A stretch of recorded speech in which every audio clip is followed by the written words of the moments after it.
आज करते मी साधा सिंपल आलू पराठा. त्याच्यासाठी बटाटा उकडला आणि मग तो किसून घेतलाय. आलं लसूण फोडणीला घालणार छान झणझणीत असं. आणि इकडे दिसतोय नारळ, तो चटणीसाठी पण वापरणार आहे. आणि ओव्हरनाईट ओट जे सोक करून ठेवायचे आहेत मला, त्याच्यासाठी नारळाचं दूध मी वापरणार आहे. म्हणून आता ही सगळी तयारी, कारण चटणीला अर्धा नारळ वापरला जाईल.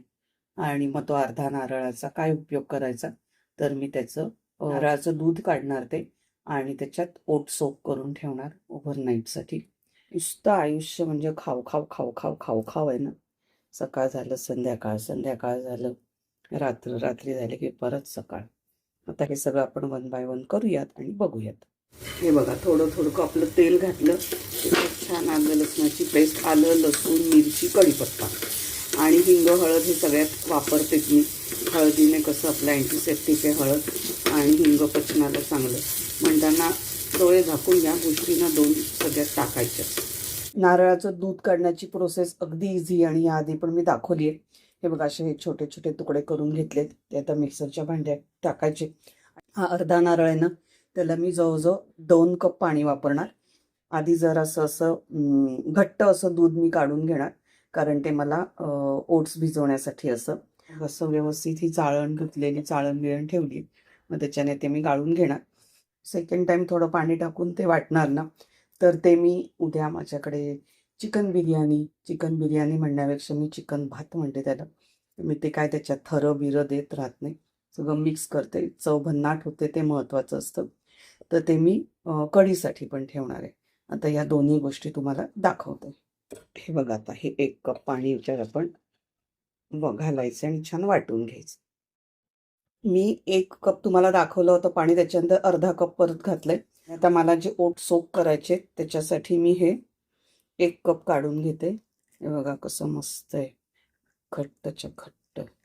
कारण मला 30 ग्रॅम्सच ओट्स मी घेते म्हणताना. आता हे मी झाकून ठेवते. याच्यात मी आता परत 1.5 कप पाणी टाकणार आणि परत छान वाटून घेणार, म्हणजे ते मला कढीसाठी उपयोगायला येईल. याच्यात हे नंतर आपण मिक्स करणार आहोत. नुसतं नारळाचं दूध काढताना आपण त्याच्यात काहीच एक्स्ट्रा घालायचं नाही. ओला नारळ घालून ते वाटायचंय. पण जेव्हा कढी करायची आहे ना, तर तेव्हा त्याच्यात एक मिरची आणि 2-4 पाकळ्या लसणाच्या. काही काही जण त्याचे जिरं पण घालतात, पण मला नाही तेवढं जिरं आवडत. आणि हे करायला ना मी विसरली होती. 1.5 कप पाणी टाकलं, नुसतंच ते वाटून घेतलं आणि मग नंतर मी म्हटलं अरे का सुगंध येत नाहीये. तर मग लक्षात आलं की आपण मिरची आणि लसूण टाकलाच नाहीये. तर नंतर मग त्यामुळे माझी आता ही कढी थोडीशी पातळ झाली आहे. ठीक आहे, हरकत नाही, पण त्याला चव असणं महत्वाचं आहे. आता आपण याच्यात घालूया कोकम आगळ. ही बघा, आपली ही कढी पण आता झालेली आणि मी आता टेस्ट करून बघितली. मस्त आहे, अजिबात काही जास्त पातळ अशी नाही वाटत आहे. म्हणूनच म्हटलं ना की ती मिरची आणि त्याचं जे लसणाच्या आपण पाकळ्या घालतो ती चव महत्वाची. आणि त्याच्यात ॲड करतो आपण कोकम आगळ, त्यामुळे हे आता मस्त झाले. आता हे पण परत मी फ्रीजमध्ये मस्त झाकून ठेवून देणार. बघा, या अशा 2 छोट्या बाटल्या मी भरून ठेवलेल्या आहे. पाहिजे तशी काढायची, आम्ही दोघंच असतो, पण त्यांना 1 बाटली काढली की आम्ही दोघं ते घेऊ शकतो. यावेळेस मी रोल ओट्स मागवले आणि ते हलकेसे मी भाजून या डब्यात काढून ठेवले. त्याच्यानंतर 30 ग्रॅम्सच्या हिशोबाने मी याच्यात ओट्स घेतलेत. आता मी हे आपण जे नारळाचं दूध काढून ठेवलं तर मी याच्यात ॲड करणार. अय्यो, हे व्यवस्थित आपण मिक्स करून फ्रीजमध्ये ठेवायचं आहे. त्याच्यानंतर 5 बदाम मी सोक करून ठेवते, ते सकाळी त्याच्यात कट करते. आणि एखादं फळ, केळं आहे किंवा पपई आहे, जे पण सीझनल फळ जे पण असतं ना, ते एरवी मी वापरते. तसंच मी यात पण सकाळी ते टाकणार आणि खाणार. हे मी तुम्हाला सकाळी पुढची जी प्रोसेस आहे ती परत दाखवेन. आता हे छान व्यवस्थित झाकायचं आणि फ्रीजमध्ये ठेवायचं. हे बघा, आता ही एक पोळी आणि ही एक पोळी अशी लाटली. त्याच्यानंतर हे जे बॅटर आपलं तयार आहे बटाट्याचं, त्याच्यात मी कोथिंबीर घातली भरपूर आणि ओवा पण घातला. आता हे आपण छान सगळीकडे पसरवून घेऊयात. बघा, ह्याचं छान बॅटर आपण ह्याच्यात छान पसरवून घेतलं.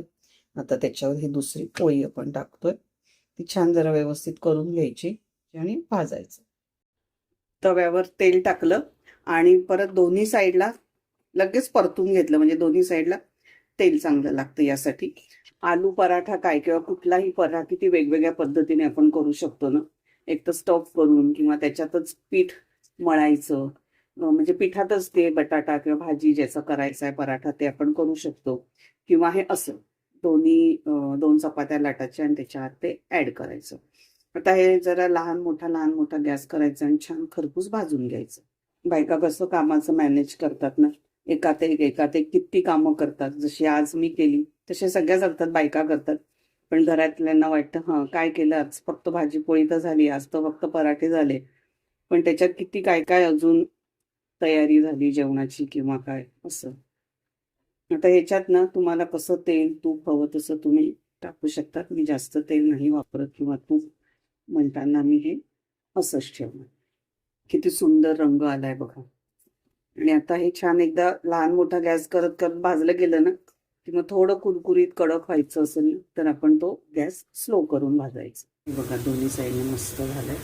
चटणीसाठी घेतलंय मी खोबरं, अगदी थोडेसे शेंगदाणे, कढीपत्ता, 3 हिरवी मिरची आणि देठासकट कोथिंबीर. ते छान वाटली जाते, त्याचा फ्रेग्रन्स पण छान येतो, चव छान येते. आणि एक छोटासा आल्याचा तुकडा. ॲक्च्युली आलू पराठ्याबरोबर चटणी असली नसली तरी चालते, कारण तो छान चमचमीत आणि छान होतं. सॉसबरोबरही खाऊ शकतो. परंतु माझं प्लॅनिंग हेच आहे की एकतर मला परत उद्या परवाकडे अख्ख्या मुगाचे चिला बनवायचा आहे, त्याच्यासाठी म्हटलं चटणी पाहिजे. म्हणून हे किती आपली जिभेची चोचली असतात ना, अर्थात खाल्लं पण गेलं पाहिजे व्यवस्थित. आवडीचं खाल्लं गेलं की छान मनाला समाधान होतं, कामं पण आपली छान होतात, हुरूप येतो. पण एवढं लक्षात ठेवायचं की मोजून मापून खावं तब्येतीच्या दृष्टीने आणि हेल्दी फूडकडे थोडं लक्ष द्यायला हवं. चला आता आपण करूया चटणी. ह्याच्या चवीनुसार मी मीठ घालणार आहे आणि अर्ध लिंबू पण पिळणार आहे. ही बघा आपली अशी मस्त झणझणी छान झाली चटणी. थोडी घट्टच ठेवली आहे मी, जास्त पातळ नाही केली आहे. याच्यात तुम्हाला हवं तर तुम्ही तेलात किंवा तुपाची फोडणी टाकू शकता. हे बघा मस्तपैकी आपला असा हा आलू पराठा छान कुरकुरीत टेस्टी आणि ही चटणी तयार आहे. The next day. हे बघा आपण काल रात्री जे नारळाचं दूध आणि ओट्स भिजत घातले होते, 1 चमचा चिया सीड्स पण मी त्याच्यात टाकलेले होते. आणि आता मी याच्यात टाकणार आहे 1 केळं, थोडेसे पंपकिन सीड जे रोस्ट केलेले आहेत, आणि बदाम जे रात्रभर पाण्यात भिजत घातले होते ते, आणि 1 चमचा protein powder, chocolate protein powder. ती माझ्याकडे आहे आणि ती मला संपवायची पण आहे. आणि हे सगळं एवढं मी खाते आणि त्याच्यानंतर जाते मी जिमला. लगेच नाही, अर्थात 1 तासानंतर. आणि मग आल्यावर डायरेक्ट मला कडकडून भूक लागलेली असते की मग मी आल्यानंतर जेवते. साधारण एक 2-3 तासाचा गॅप पडतो, तेवढं पोट भरलेलं राहतं चांगलं. हे बघा आता हे ह्याच्यात सगळं छान मिक्स करायचं आहे. आणि हल्ली फळं बाकी दुसरी काही खाणं होत नाही आहे, कारण रोजचा आंबा खाणं होतं आहे. त्यामुळे मी सध्या फक्त केळ्याबरोबरच हे जे पण माझं नाश्ता बनवते तो केळं टाकूनच करते, प्लस ड्रायफ्रुट्स. चला आता मी हे छानपैकी एन्जॉय करते, आनंदाने, समाधानाने, आवडीने. असं खाल्लं ना की नक्कीच त्याचे बेनिफिट्स पण मिळतात. आता आम्ही निघालो आहोत डोंबिवलीला. आज आमच्या VGCTची मीटिंग आहे आणि VGCTचे ट्रस्टी मेंबर श्री सातवसे सर यांनी आम्हाला त्यांच्या घरी लंचसाठी बोलवले. त्यामुळे आमची 8-10 जणांची गँग चालली आहे डोंबिवली दौऱ्यावर. आणि बघा मी आपली नेहमीसारखी छान नटून थटून, आवडीचा उद्योग आहे माझा तो मी करते. नवरा बघा माझा तो प्रॉडक्ट फोटोग्राफर आहे आणि त्यामुळे आम्ही जसं कॅमेरा ऑन आहे असं म्हटलं लगेच एक्सप्रेशन्स देतो, तसे तो अजिबात देत नाही. त्याला ते आवडत नाही, काही इलाज नाही आहे.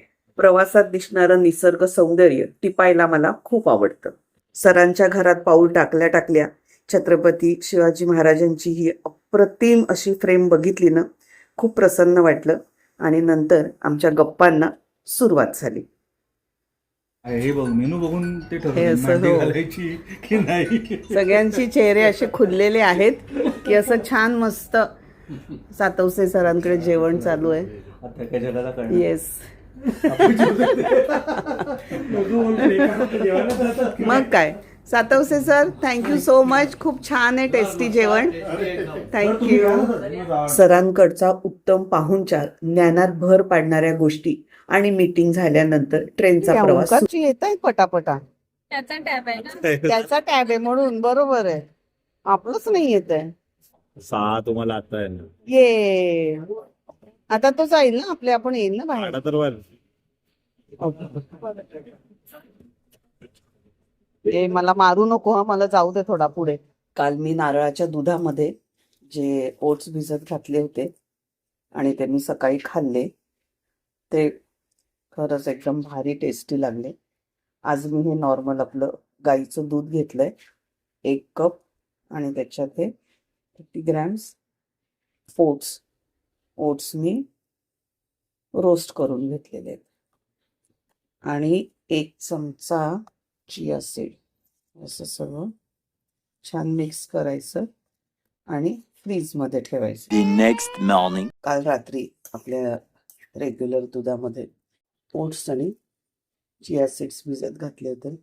आता त्याच्यात टाकणार हे चिरलेलं केळं, त्यानंतर protein powder, chocolate protein powder, भिजत घातलेले बदाम आणि पंपकिन सीड.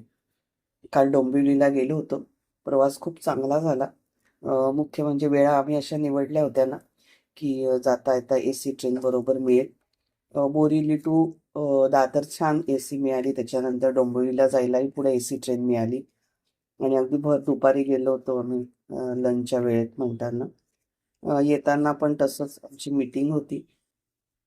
मीटिंग झाल्यानंतर डोंबिवलीहून आम्हाला मिळाली AC ट्रेन, पण दादरहून काही मिळाली नाही. ठीक आहे, फर्स्ट क्लासच्या डब्यात बसलो होतो त्यामुळे तेवढं टेन्शन नाही आणि दादरहूनच सुटणारी लोकल होती आणि रात्रीची वेळ म्हणताना तेवढं काही गरमी होत नाही. पण ठीक आहे, आम्ही बरेच जण होतो त्यामुळे गप्पा टप्पा, गेम खेळत, लुडो खेळत वगैरे असे आम्ही व्यवस्थित पोचलो घरी. आता आपण हे खाऊया. The next day. आज मी घेतलंय दही.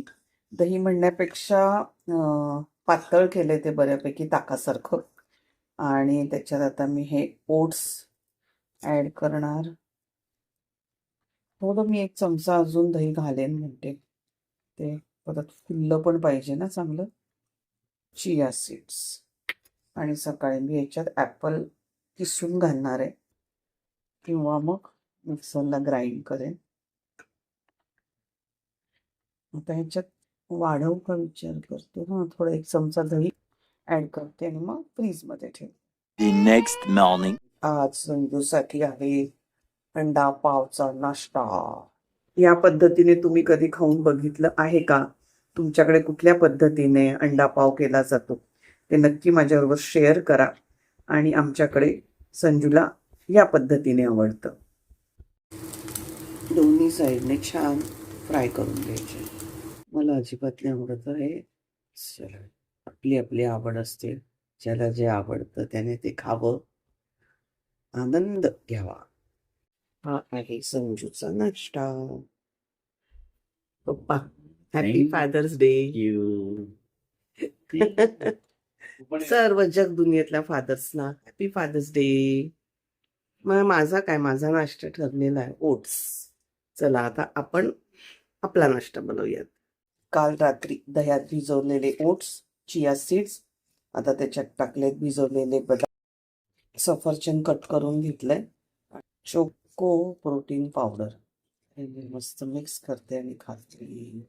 आज जायचंय आम्हाला सकाळी सकाळीच, बारशाचा प्रोग्राम आहे तिकडे, त्यामुळे आता ती तयारी. देवांशच्या पारशाचा प्रोग्राम मस्त झाला. Much later. हा बघा माझा चिकन भात. कारण मला बिर्याणी हवी होती पण ते लेअर वेअर देत बसायचं नव्हतं. मग हा चिकन भात आणि त्याची चव भन्नाट झालेली आहे. त्याच्याबरोबर ही सोल कढी. आता मी ना हे आंबे घेऊन आलीये. आंब्याचा शेप बघा कसा आहे, ऍपल सारखा, आणि छान वाटतायत. बँगलोरचे आहेत असं तो जो विक्रेता होता तो बोलला. बघू आता चिरून कसे लागतायत ते. 140 रुपये किलो मिळाले हे. चला कापले की तुम्हाला दाखवते. एक आंबा कापलाय, कोय ही अशी आहे याची. आणि बघा केवढा मोठा आहे आंबा. मस्त आहे, म्हणजे 2 जण एक आंबा आरामात खाऊ शकतात. 2 काय 3ही खातील, पण आम्ही 2च जण खाऊ शकतो. चला या आता जेवायला. मस्तपैकी चिकन राईस, सोलकढी आणि मँगो. The next morning. आज मी ओट्स जे सोक करणार आहे, ओट्स आणि चिया सीड्स, तर ते मी आल्मंड मिल्कमध्ये करणार आहे. त्याच्यासाठी मी 10 बदाम सकाळी भिजत घातले होते. आता सालं काढून ते मिक्सरमधून छान वाटून त्याचं दूध काढणार आणि त्याच्यात मी ओट्स सोक करणार आहे. एरवी मी दूध किंवा दह्यामध्ये सोक करते, पण यावेळेस हे 2 म्हणजे नारळाचं दूध आणि आल्मंड मिल्क हे 2 प्रकार मी वापरून बघितले. तर मला आतापर्यंत जे 3 प्रकार माझे झालेत त्यात मला नारळाच्या दुधातले ओट्स जास्त आवडले. आणि हे मी आत्ता पहिल्यांदा घरी बनवतेय आल्मंड मिल्क, पण मी बाहेरून आणलेलं आहे. पण त्याच्यापेक्षा मी म्हटलं हे घरी बनवून बघूया आणि कसं वाटतंय ते, कारण बाहेरचं जरा असं तुपकट वाटतं. तर हे बघू कसं वाटतंय ते. किती छान पांढरं स्वच्छ दिसतंय बघा आल्मंड मिल्क. बिना ह्याचं कणकण आहेत बघा खाली, ते दिसणारच. मी काय ते गाळणार नाहीये, कारण असंही बदाम मी सोक केले बदाम ऍड करतेच त्याच्यात म्हणताना. पण ठीक आहे, एका वेळेस 5 बदाम समजू शकते. हे 10 बदाम थोडं जास्त नाही होणार? खर्च काय म्हणतो ना, महिन्याचा खर्च वाढेल त्याच्यामुळे. पण एवढी 10 बदामांची गरज आहे का? 5 बदामाचं मिल्क बस असतं? तुम्ही सांगा मला की 5 बदाम बस की 10 बदाम? हे तर मी आठवड्यातून एकदा 10 बदामाचं करू शकते, रेग्युलर नाही. रोज 5 बदाम खाते ते ठीक आहे, 10 म्हणजे खूप होतात. ठीक आहे, एकदा म्हटलं खाऊन बघायला काय हरकत नाही. आता बाहेरून आणण्यापेक्षा तर स्वस्तच पडणार. ठीक आहे, जास्त विचार करण्यापेक्षा उद्या आपण हे छान याची टेस्ट एन्जॉय करूयात आणि मग काय ते ठरवूयात. हे आता सगळं छान मिक्स केलेलं आहे आणि आता हे आपण झाकून ठेवूयात फ्रीजमध्ये अर्थात. आज सकाळी सकाळी जरा पाऊस पडलाय, त्यामुळे जरा छान बरं वाटतंय मनाला. आधी मुख्य म्हणजे आता परत थोडं ऊन पडलंय, पण ठीक आहे, मनाला छान वाटते आणि पडेल आता पाऊस. काल जे आपण आल्मंड मिल्कमध्ये ओट्स भिजवले होते त्याच्यात मी आज ॲपल जरा किसून घातले, चॉकलेट प्रोटीन पावडर आणि पंपकिन सीड. आता हे छान सगळं मिक्स करणार आणि आज हे नाश्त्याला माझ्या असणार आहे. काल मी तुम्हाला जो तो आंबा दाखवला होता ना ॲपलसारखा, तो चवीला छान होता, गर भरपूर आहे त्याच्यात. आणि त्याचं साल आहे ना जे, ते काही ॲपलचं कसं साल असतं ना थोडं तेलकट तसं असतं आणि इझिली चावू न शकणारं साल होतं ते. काहीतरी वेगळ्या प्रकारचा एक्सपिरियन्स तो आंबा खाताना.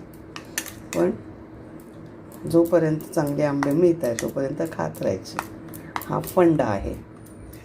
चला आता आपण टेस्ट करूया. Much later. मागच्या वेळेस मी तुम्हाला अख्ख्या मुगाचे लाडू केले असं सांगितलं होतं, म्हणजे दाखवलंही होतं. तर त्यातलं ते पीठ उरलेलं होतं. अख्खे मूग मी छान भाजले होते आणि ते दळून आणले होते. तर आता मी ह्याच्यात कोथिंबीर, कढीपत्ता, कांदा, मीठ आणि हिंग असं त्याच्यात मी सगळं टाकलंय. आता मी त्याचे पोळे काढणार. मागे मी तुम्हाला दाखवलेले की मी अख्खे मूग किंवा सालाची मुगाची डाळ भिजत घालते, म्हणजे सकाळी चिला बनवायचा असेल तर रात्री भिजत घालायचं आणि मग ते वाटून लगेच करायचं. तर मी आज काय केलं माहिती, माझ्याकडे ही अख्ख्या मुगाचं हे जे पीठ होतं तर ते मी दुपारीच भिजत घालून ठेवलं होतं की त्याच्यामुळे थोडे हलके होतील मे बी किंवा काय, बघू आता कसे होतात. ॲक्च्युली मैत्रीण पण आली होती माझी, तिला पण मी खायला घातलं हे. ती तर बिचारी छान झाले असं म्हणाली. आता मी खाऊन बघणार कसे झालेत ते. मग संजना, तू व्हिडिओच्या खाली कॉमेंट करू शकतेस की खरंच चांगले झाले होते की तू उगाच चांगले म्हटलंस ते. चला आता आपण मस्तपैकी खायला बसूया. आणि ही जी चटणी म्हणजे नारळाचं दूध, चटणी आणि कढी हे असं आपण काय काय जी प्रोसेस केली होती एका नारळापासून, तर त्याच्या संदर्भात हा खाणं स्पेशल व्हिडिओ. आपल्याला ट्रॅफिक लागलं किंवा पाऊस आला, या काही गोष्टी आपल्या हातात नसतात. नाही ना, तेच. मग ते हा जो प्रवास आहे ना, तो कनत करायचा की गाणीगात करायचा. येस, हा. खरं. हे आर्ट आहे.